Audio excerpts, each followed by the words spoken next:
everybody. Welcome to the HomeRecordingMadeEasy.com podcast. My name is David Vignola. This is episode number 7. You came back for 7. This is great. Thank you so much for listening this week. This week, we're going to start to tackle, and on future podcast episodes, something I call the studio biz. Career tips for home studio business owners.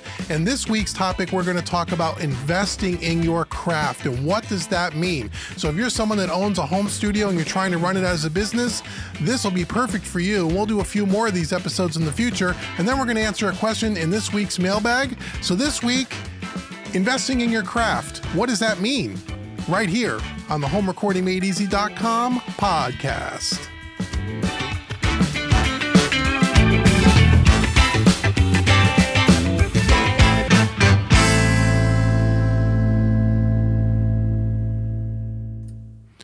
Okay, welcome to episode 7, the Studio Biz, career tips for home studio business owners.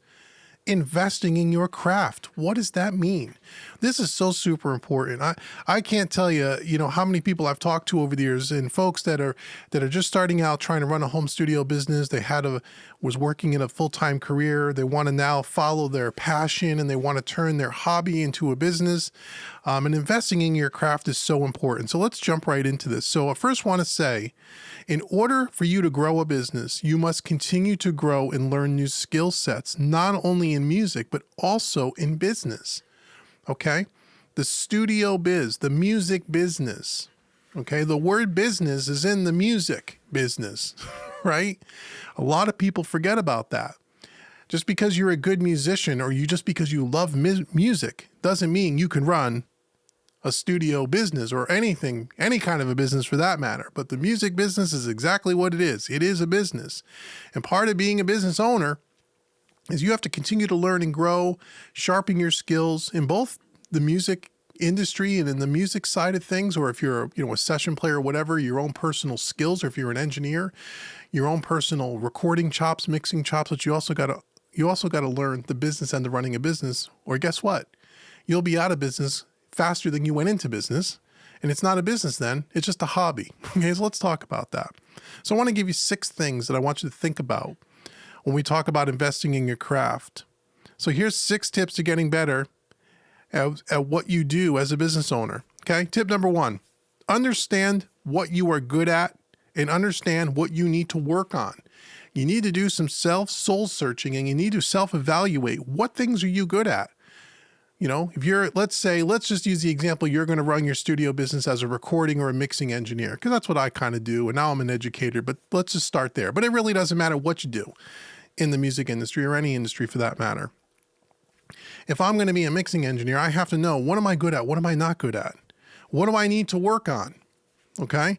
Am I good at mixing? I may be really good at mixing and I may turn out really, slamming mixes. But you know what? I'm terrible at website design. I'm terrible at marketing. I'm terrible at promoting. Those things I need help on. So you need to do some soul searching on what you're good at, what you're not good at. Okay. And you need to then focus on the things that you're not good at.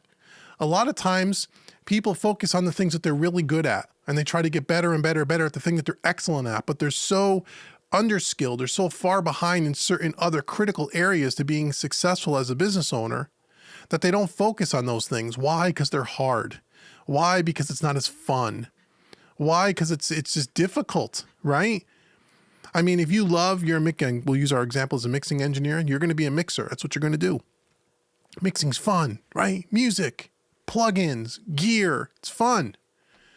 Learning how to run a business, learning how to make a business plan, learning how to advertise, learning how to do good customer service. All that's not sexy. That's not fun. That's not making music. That's kind of boring stuff, Dave. Yeah. But if you want to be a successful mixing engineer and you want to turn it into a business, you better understand some things like how to handle customers, how to handle clients. You better understand how to do basic marketing. You better understand how to run a website, your website to some degree. Because if you don't, and you got to hire all that stuff out, you're going to spend a lot more money than what you're probably taking in, especially if you're just starting. Okay. So understand what you're good at, what you're not good at, and then focus on the things that you're not good at. Okay. Tip number 2, seek out people that are further along than you in your business and observe what they do. Observe what they do. So in other words, hang around with people and befriend people that are further along in the career that you want to be in and emulate what they do. Copy what they do. Okay, so if you want to, again, you want to be a mixing engineer, want to run a successful home studio business, and you want to record and mix artists.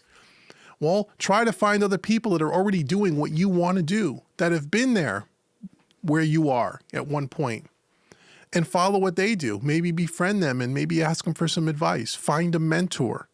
Extremely important. Just don't wing it and fly by the seat of your pants. You'll have a hard time being successful. Okay? Collaborate with people if you can, with people that are a little bit more ahead of where you are today. That's important. Okay? I can't stress that enough. Number 3, be willing to spend money on educating yourself. This is another big one. This is huge. Okay? You got to be willing to spend some money on some training. Even if you're someone like me who actually trains people for a living, I still spend money on training and getting training for myself in all different aspects of business, in mixing and recording. I'm always learning. You're never going to know everything you need to know. Be willing to spend some money, invest in yourself to get better at what you do. That doesn't mean just spending time watching YouTube videos and trying to learn everything on YouTube. Good luck. You'll spend your whole life trying to figure that out. Sometimes you got to find the person that's doing what you want to do, and you have to spend a few bucks to get trained. There's nothing wrong with that. Education. That's an investment in you, investing you. So again, you want to be a good mixer? You want to be a good recording engineer? Well, you may be listening to this podcast because you follow Home Recording Made Easy. I have tons of training on that stuff. Take advantage of some of that training. Spend a few bucks out of your own pocket. You want to be better at mixing? Buy some mixing courses. Whether it's from me or from somebody else, you need to invest in yourself and be willing to put your money where your mouth is. If you're not willing to do that, and you're not willing to spend a few bucks to train yourself, then don't be surprised when you don't get better at what you do. I mean, right? I mean, I know it sounds simple, but I can't tell you how many people, don't want to spend $20 on a training course because I hear the excuse all the time. Well, it's out of my budget. Well, if you can't spend 20 bucks to train yourself on a course, if it's truly out of your budget, then you're not in a position to be in business. Okay. And that's just a cold, hard reality of it. I'm not trying to, downplay or say anything derogatory about people who don't have a lot of money. I'm not suggesting that at all, but I'm saying if you want to do this as a business and you want to learn and you want to train and you want to be successful, you have to be willing to spend some money to get to that point. It doesn't all come for free. Okay. Which brings me to my next point. Not everything is free. You get what you pay for. Okay. So if you're going to do everything on the cheap, free, well, you may not get the quality of training or it may take a lot longer. So when we talk about business coaching and studio business coaching, I offer that service on my website. And go to homerecordingmadeeasy.com, check out the services page. I train students all the time on how to run a successful home studio business. I've been doing it for 10 years. And they pay me to do that. And there's other people. You don't have to come to me. This is not a sales pitch. Find someone that you're confident in, that you're comfortable with, and pay them to help you learn what you need to learn. Everything is not free. Okay? Doesn't mean you got to spend thousands and thousands of dollars, although in some cases you may want to, but you got to be willing to put up a few bucks. Okay? Sometimes. Okay, number 5, learn in as many different ways as possible. So I kind of relate this again back to mixing and recording. If you take any of my mixing courses, any of my recording courses, you'll know that I never show you. I have tons of mixing training at homerecordingmadeeasy.com, dozens and dozens of courses where we mix different songs. I never show you the same thing twice, hardly ever, right? I show you different mixing techniques, different types of plugins, different ways to use them. I try to show you different things and different ways of doing things so you can take what you want from that training and build it into your own workflow. Okay? So push yourself outside of your comfort zone. Learn things in a different way. If you mix a certain way all the time, for example, mixing engineers are example, learn to do a different style of mixing. Learn to mix different styles of music, even music you don't like, music styles you don't like. Push yourself out of your comfort zone. Learn as much as you can. Be a sponge. You don't know everything. The more you learn, the more things you're exposed to, the different ways of doing things, the better off you're going to be. The better off you're going to be in your craft, and will trickle over into the business world as well, into the business side of things. So it's important to learn in as many different ways as possible. And then lastly, number 6, there are some things you can learn on your own where you don't need to go out and spend a bunch of money, but you got to spend your time, and time is money. One example of that, let's say again, when I first learned how to record, when I was a tracking engineer, when I was first learning how to record different instruments, I wanted to learn how to record drums. Now I was working in a very small home studio at that time. Not much, my studio today is not much bigger, to be totally honest. And I wanted to learn how to record drums. And I could have went out and bought a bunch of courses on how to record drums, and I did do that. But I actually went out. I'm not a drummer per se. I'm a guitar player, right? But I wanted to learn how to record drums. If I was going to record bands, the first time I recorded a drum kit wasn't going to be the day the first band walked in my studio. So I went out, spent some money, again, invested in my craft. I bought myself a drum kit. It wasn't a real high-end drum kit. It was brand new, but it was a cheap, I think it was a Pearl export kit. It came with a 5-piece acoustic kit with some hardware and some cheap cymbals and stuff for about $1,100 delivered to my doorstep. And I spent a couple of months setting up that drum kit, learning how to tune that drum kit, miking up that drum kit in different configurations, recording that drum kit, listening back, making adjustments, watching some YouTube videos, taking some drum recording courses. Okay. I spent some money to learn how to do that. Okay. So I bought myself my own drum kit, even though I never played drums in my life. And I learned basically how to play a basic drum pattern. Being a musician, being a guitar player, honestly, the transition wasn't that difficult. My goal was not to be a world-class drummer, but I wanted to be able to play at least a basic 4-on-the-floor beat, at a reasonable tempo, play to a click track reasonably well, and be able to play a drum beat so I can learn how the drums worked. I can learn how they sounded when they were tuned differently. Then the recording techniques of where the microphones were placed. And then we'll listen back in my studio after I recorded it. How did it sound? Okay. So I spent a lot of time learning on my own, and you should do the same, especially if you're going to be a recording engineer. You should be familiar with every instrument that you're going to record. You may not have to be a great player at any of them, but you should be able to play them just a little bit and understand the basic functions of them and how they sound when they're recorded. And again, if you're not recording, if you're mixing, let's say, again, a mixing engineer, that same thing. Mix different styles of music. If you're a rock, heavy metal guy, go mix rap and dance records. Take some training. Go get multi-tracks. Learn how to do that stuff. Listen to some of that commercial music and use those as reference tracks.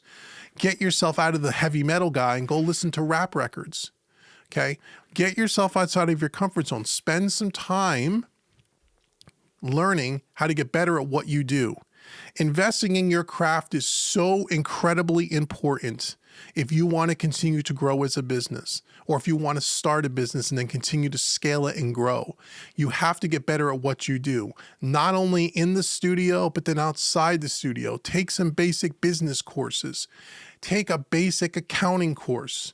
If you're going to be accepting money from clients, you probably have to pay taxes. Not probably, you have to pay taxes. I don't want anyone to listen to this podcast and think you don't need to pay taxes. I don't want to go to jail. You need to pay taxes. Do you understand basic accounting? Do you understand how to use something like QuickBooks or some kind of a accounting software so you can pay someone at the end of the year, your accountant, to do your taxes so you don't get in any trouble with your local governments? Right? These are all important things to running a business. Again, this episode is around the studio biz. So you have to invest in not only the craft of music, but you have to invest in the craft of business on some level. And the things that you're terrible at, that you'll never get a knack for, you can hire that stuff out. But you should even have a basic understanding of how it works. Because if you hire that stuff out and you have no clue, you're going to get ripped off, or you're not going to get a good job from the people that you hire, and you won't even know it's not a good job because you don't have any understanding of it in and of itself. So spend some time investing in your craft, whether it's free and just your time that you're using, and or a combination of some paid training is going to help you go a long way. It's going to set you up for success. So I hope that those 6 tips are helpful. Now let's get over to our mailbag segment and let's answer a question that came in last week. So let's head on over to the mailbag.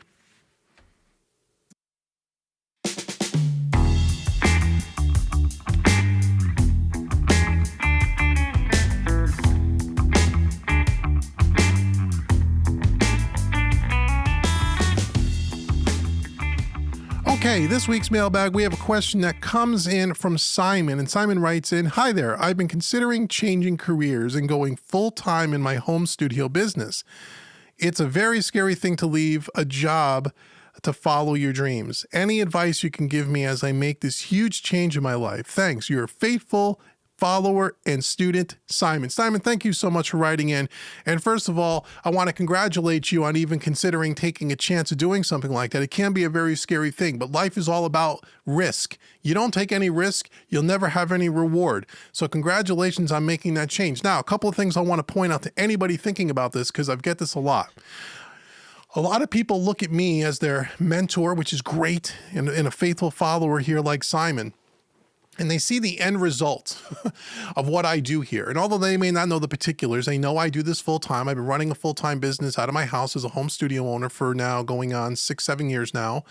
And so they see the end result. And they think, well, if I just jump in and do what Dave does, next week I'm going to be doing well.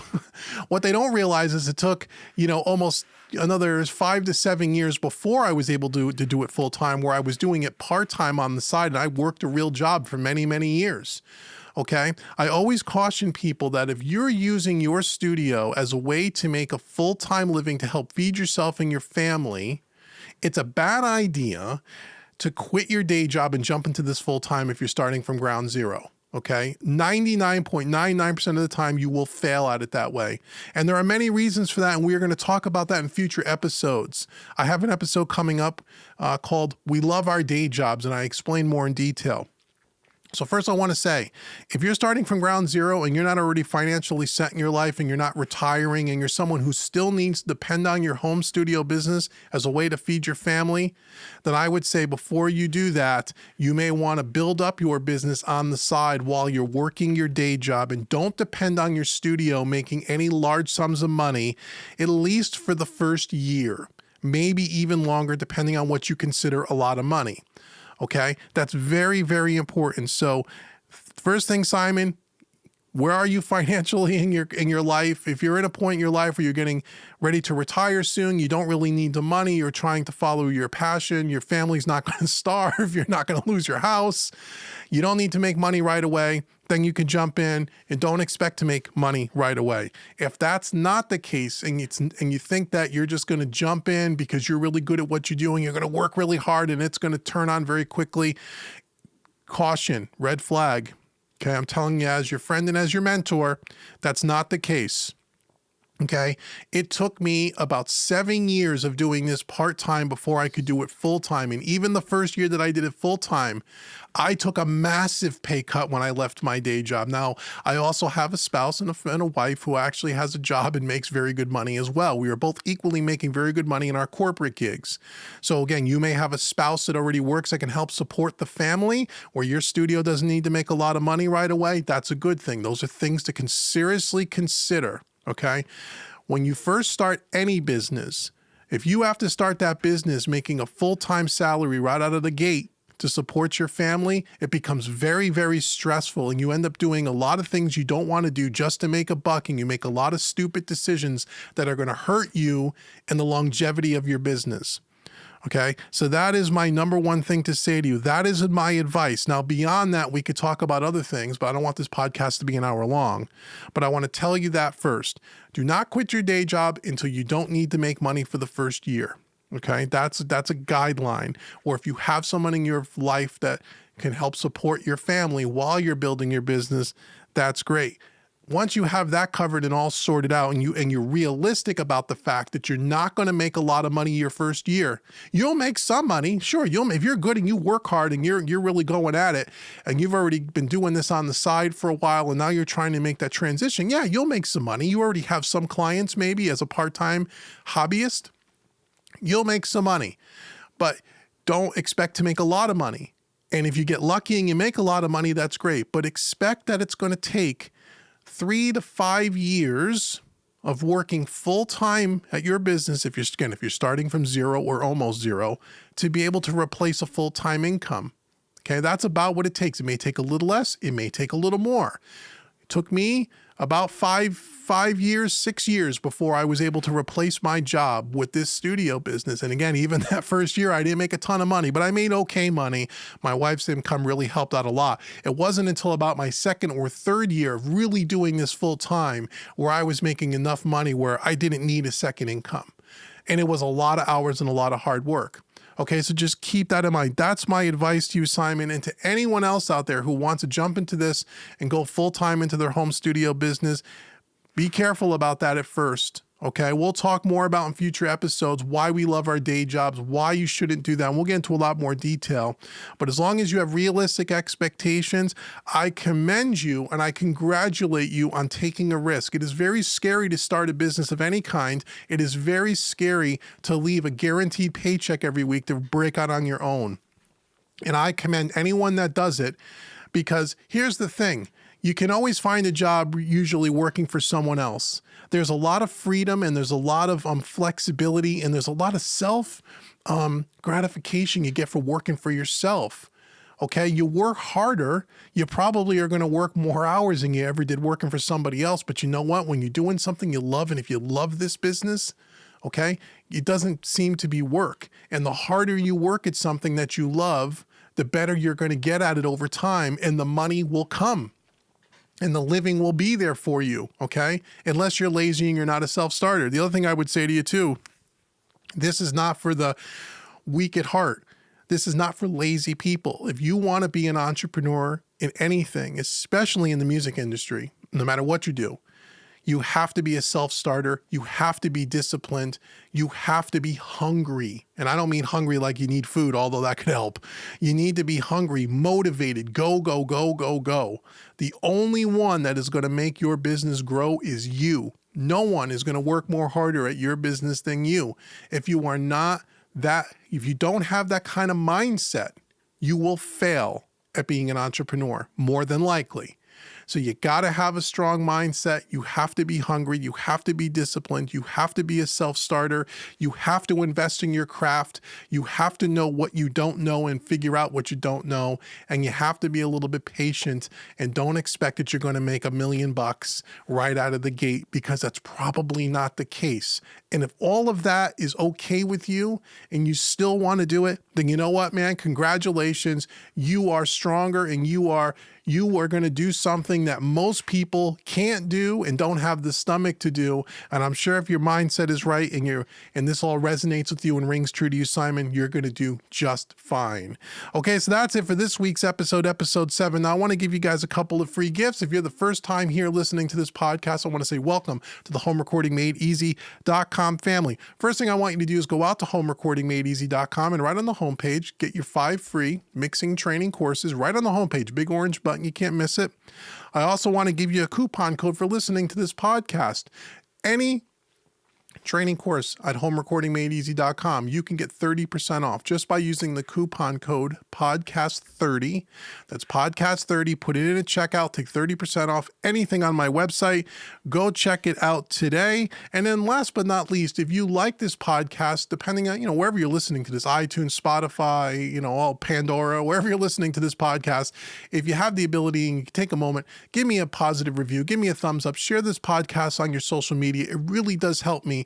And the more people that are into the podcast, the better reviews I get will just give me the sign that you guys really like this, and I'll continue to create more episodes to help you. I have a lot of great podcast ideas, but I can use your help. So until next week's episode at the homerecordingmadeeasy.com podcast, I've been Dave with homerecordingmadeeasy.com. Thank you so much for listening, and I will see you guys next week. Take care.